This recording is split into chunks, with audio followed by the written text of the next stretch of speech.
Hello bachcho, let's see this question. The question says an acid base indicator has Ka key value. The acid form of the indicator is red and the basic form is blue.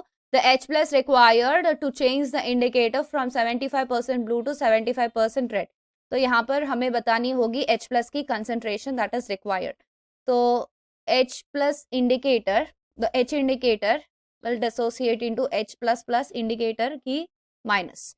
तो यहाँ पर H plus की concentration होगी K of indicator multiplied with H indicator divided by indicator पे negative charge. तो यहाँ पर case 1 मान लेते हैं,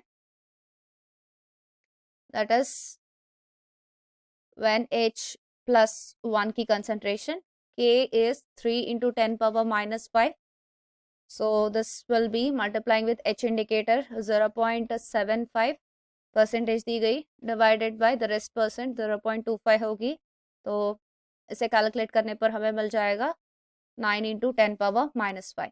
केस 2 मान लेते हैं, दैट इज H प्लस की concentration 2 that will be equal to 3 into 10 power minus 5 multiplied with अब 25% डिवाइडेड बाय द रेस्ट 0.75. तो यहाँ से आएगा 1 इंटू 10 पावर माइनस 5.